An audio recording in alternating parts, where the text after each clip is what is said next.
Salut! On se retrouve pour une vidéo tarot. Je vous en ai fait plein sur la chaîne, donc je pense que vous pouvez facilement les retrouver. Elles commencent toutes par le même titre, cartomancie, et ensuite le titre de la vidéo et ce dont je vous parle dans cet épisode, j'ai envie de vous dire.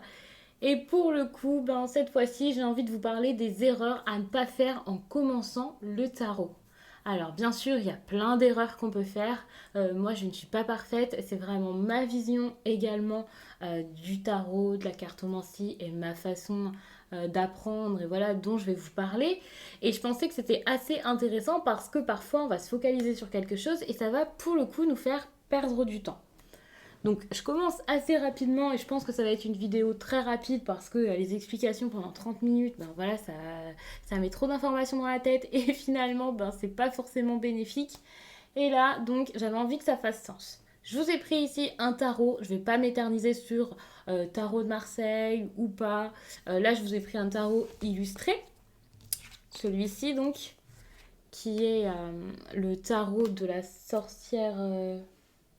non, tarot de la magie verte, que j'aime beaucoup. D'ailleurs, en barre d'infos, il y a tous mes oracles et tarots répertoriés. Si jamais vous voulez fouiller un petit peu pour voir avec lequel vous voulez commencer, ou si vous en avez déjà mais que vous souhaitez peut-être en acquérir d'autres, ou voilà, eh bien n'hésitez pas à regarder ça. Pour moi, les erreurs donc, à ne pas faire, que je n'ai pas forcément classées par ordre de quelle est l'erreur la plus grave à faire ou pas. Mais en tout cas, je pensais que pratiquer par exemple une fois de temps en temps, c'était pas forcément assez. Pour moi, c'est une des erreurs les plus contre-productives à faire lorsqu'on apprend certes le tarot, mais également autre chose. Pratiquer une fois par mois, arrêter pendant 3 mois, recommencer, pratiquer pendant 3 4 jours et voilà, s'arrêter. Je trouve que ça n'aide absolument pas à faire travailler ni votre intuition, ni votre connaissance des cartes. Et ça, c'est partout, dans tous les domaines. Si vous travaillez et que vous faites une longue pause parce que voilà, vous êtes en arrêt maladie par exemple, vous n'allez pas forcément perdre vos compétences, surtout si c'est un travail que vous avez depuis longtemps, mais vous n'allez pas forcément être aussi à l'aise que d'habitude lorsque vous allez revenir. Si par exemple vous faites un sport et que vous vous arrêtez, vous allez perdre en performance. C'est tout à fait logique. Et c'est pareil pour un instrument de musique. Si vous commencez demain la guitare et que finalement vous jouez 3 fois dans l'année, évidemment, vous n'allez déjà pas apprendre aussi vite que d'autres personnes. Et en plus de ça, ce que vous allez apprendre, vous allez vite l'oublier et voilà, ce sera pas assez. Alors je vous dis pas de passer 4 5 heures sur un tirage comme ça dès le début, surtout pas, même par la suite d'ailleurs, c'est pas vraiment bon pour vous. Mais vraiment, je vous conseille de vous y mettre un petit peu chaque jour ou un petit peu plusieurs fois par semaine, peut-être pas chaque jour, hein, mais en tout cas plusieurs fois par semaine pour que ça rentre, pour vous approprier vos cartes, pour apprendre à connaître vos cartes, à vous connaître vous-même, faire travailler votre intuition, la développer. Et pour ça, ça prendra du temps et ça c'est clair.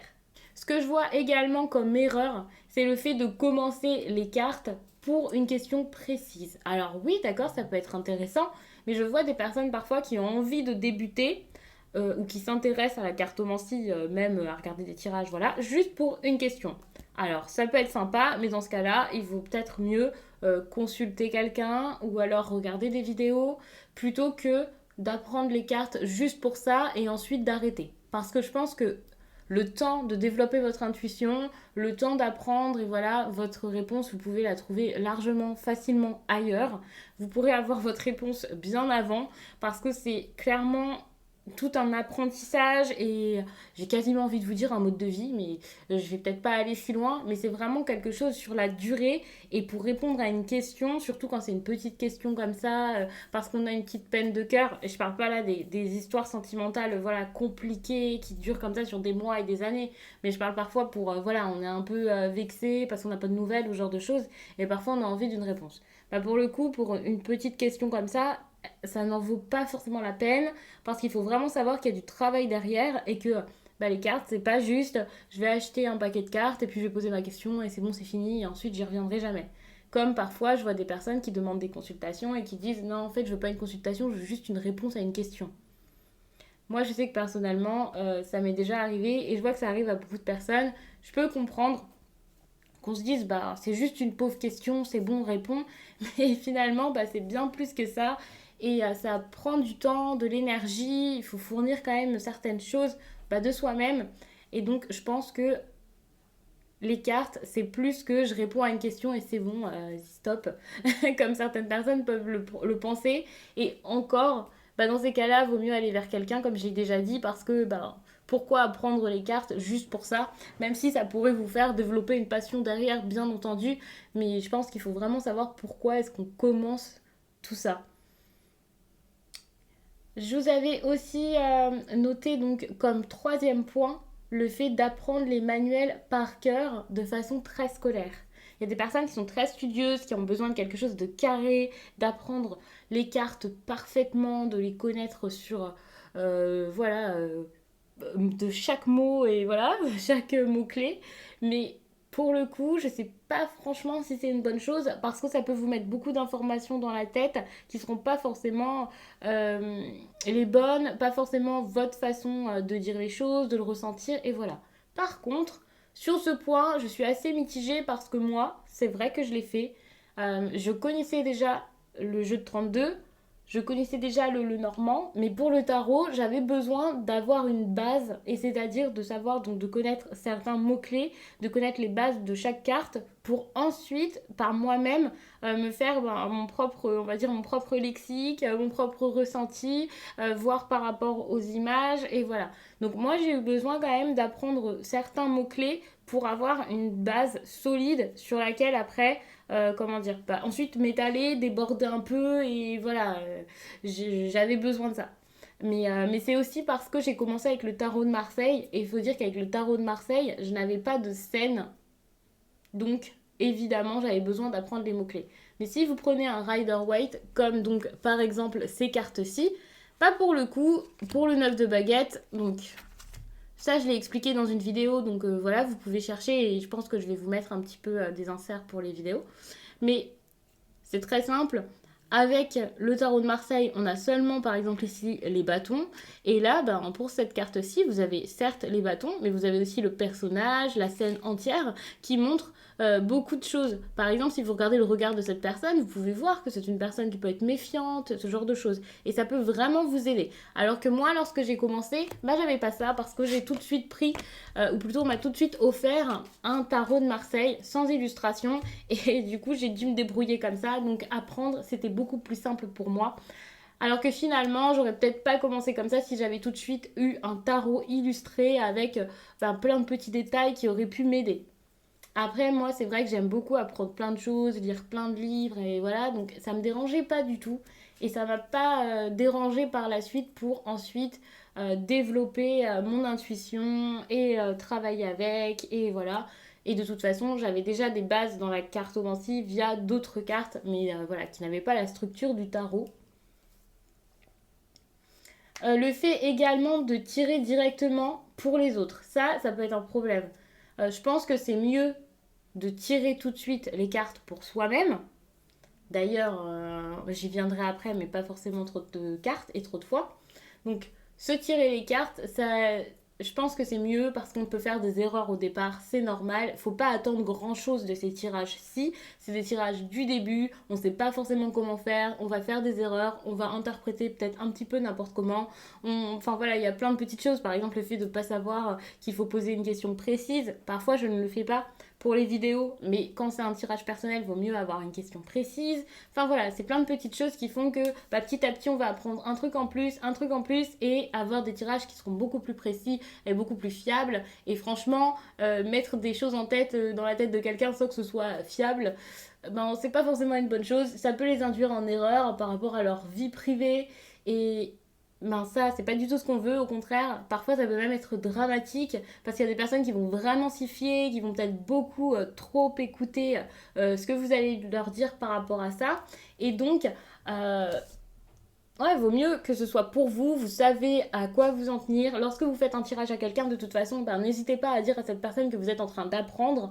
Moi, je sais que parfois, c'est des tirages que je testais, que je faisais des tirages qui étaient nouveaux et je prenais des proches à moi et je leur disais bien que c'était pour m'améliorer, pour apprendre. Et donc, je demandais à des amis si elles avaient envie que je leur tire les cartes pour voir. Donc, c'est vrai que je l'ai fait comme ça aux personnes les plus proches et qui savaient que voilà, j'avais commencé il y a peu de temps, que petit à petit, bah, j'apprenais, que c'était un nouveau jeu. Par exemple, lorsque j'ai un nouveau jeu, je préfère l'utiliser bah, pour moi ou alors en vidéo, même maintenant, alors que j'ai l'habitude. Comme ça, je l'utilise pas spécialement bah, en consultation ou pour quelqu'un qui a vraiment envie d'une grosse réponse. Moi-même, lorsque je cherche une vraie réponse à mes questions, je vais pas prendre un oracle que je connais peu parce que je pense que ça peut vraiment être dangereux.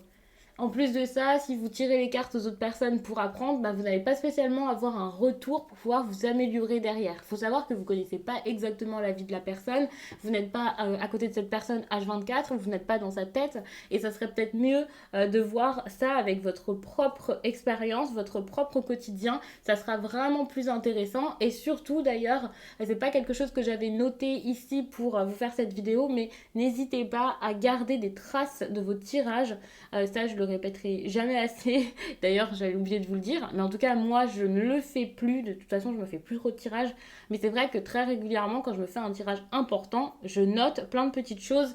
Pas forcément tout, mais en tout cas, voilà, la ligne directrice du tirage. Je note le plus gros et le plus intéressant, le plus important pour pouvoir voir eh bien, comment ça se passe, pourquoi, les périodes. C'est comme ça que je vous ai fait par exemple les tirages de l'année.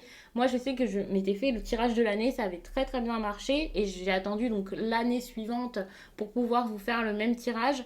Et moi donc sur une année, je me suis rendu compte de beaucoup de choses donc, qui se sont réellement passées. J'avais pas noté certaines choses, donc voilà. Mais en tout cas, pour ce que j'avais noté de plus important, ça s'est bien réalisé et je me suis permise donc de vous le faire. Et de temps en temps, donc je vais regarder dans mes notes et puis je regarde un petit peu tout et j'arrive à comprendre mieux et à me dire, ok, en fait, ça c'était ça, ça c'était ça. Et donc parfois, j'ai l'énergie, donc je sais pas exactement ce qui va se passer. Et donc, ça m'aide vraiment ensuite pour mes prochaines interprétations, pour savoir que telles associations, telle énergie pourrait vouloir dire telle ou telle chose et ça m'aide énormément, donc je vous conseille de le faire. Et puis faire des tirages trop gros. Alors je vais vous montrer, du coup j'ai sorti des cartes autant qu'elles servent. Par exemple, quand je parle de tirage trop gros, ben je vais pas vous montrer les cartes pour ne pas vous embrouiller, mais je vais vous montrer ça. Ben par exemple, un tirage à 9 cartes. Quand je vous dis ça, ça veut pas dire que moi je l'ai pas fait pour commencer. C'est vrai que j'ai tout de suite commencé avec un jeu de 32, pas trop de cartes, ok. Puis un le normand où j'ai fait des tableaux de 30, enfin avec les 36 cartes, j'ai fait des tableaux à 9 cartes et voilà. Ça prend un peu la tête. Moi, je m'en suis sortie plutôt pas mal. J'adore ça. Enfin voilà, je suis une grande malade. Mais par contre, c'est vrai que je le conseille pas. C'est pas comme ça qu'il faut commencer le mieux. De toute façon, j'avais déjà un rapport aux cartes avec le jeu de 32, donc ça va. Mais vraiment, je vous conseille de commencer petit. Ça, par exemple, bah, ça vous fait beaucoup trop de cartes. Si je vous les retourne rapidement, pas forcément toutes, font aussi. Donc si je vous retourne les cartes, vous allez vous retrouver avec ça. Clairement, ça fait quand même beaucoup, beaucoup, beaucoup de cartes pour quelqu'un qui débute, on est d'accord. Surtout qu'il va falloir lire en diagonale, il va falloir lire toutes les cartes dans ce sens, également à l'horizontale, et puis ensuite comme ça, bref. Ça fait quand même pas mal de cartes à associer, et pour commencer, ça peut être difficile. Déjà qu'il faut se rappeler des cartes, j'imagine qu'il y a des personnes qui vont retourner dans le livret, qui vont chercher des réponses, ne pas se rappeler quelle carte veut dire quoi, enfin bref, ça fait quand même pas mal. Et donc pour pas vous embrouiller, moi je vous conseille de prendre une carte unique, de voir donc avec une carte l'énergie qu'il pourrait y avoir par exemple dans votre journée. Je sais qu'il y a des personnes qui font ça tous les matins et ça peut être très très bien. Comme ça vous apprenez une carte par jour, bon la même pour sortir plusieurs fois évidemment, mais comme ça plusieurs fois vous lisez la carte, vous la regardez si vous ne vous attardez pas sur le livret par exemple. Vous regardez bien les illustrations, vous voyez dans votre journée ce qui s'est passé, dans quel état d'esprit vous étiez. Principalement, je pense que ça va ressortir plutôt votre état d'esprit, quelque chose de fort dans votre journée. Sinon, vous pouvez également faire un tirage avec 2 cartes. C'est tout de suite plus clair, on arrive à comprendre. Par exemple, vous demandez d'un côté le problème, de l'autre côté un conseil. Ne cherchez pas forcément à avoir quelque chose de très, voilà, avec des grosses prédictions, mais plutôt quelque chose de lié à votre état d'esprit et donc pour une guidance, pour vous guider pour votre journée. Et puis, vous pouvez également vous faire un tirage à 3 cartes. Par exemple, le plus connu, le passé, le présent et ensuite le futur. Là, donc, Ça vous fait un message clair, vous avez 3 énergies, vous pouvez voir par rapport à votre passé, hein, bien sûr en ayant posé une question précise, votre présent, votre futur, et c'est très clair. Là, je vous dis seulement passé, présent, futur, mais il y a d'autres associations que vous pouvez faire, enfin avec 3 cartes, vous pouvez demander vraiment des choses différentes, et ça pourrait vraiment vous aider. Je pense que je vous ferai une vidéo sur le tirage à 3 cartes en vous donnant des idées de questions à poser, enfin voilà. Et je pense que ça peut vraiment vous plaire. Donc je vous ferai ça dans une autre vidéo parce que là je parle quand même depuis un certain temps et j'ai pas du tout envie de vous faire quelque chose de trop gros. Donc n'hésitez pas à regarder d'autres vidéos cartomancie de ma chaîne pour pouvoir apprendre d'autres choses. Par exemple les tirages que je fais le plus et aussi quels oracles pour débuter parce que là c'est une vidéo tarot mais j'ai aussi fait une vidéo sur les oracles dans leur globalité pour voir un peu ceux que je préfère en tout cas pour un débutant. Donc j'espère vraiment que cette vidéo vous a plu. Moi je vous laisse et je vous dis à très vite.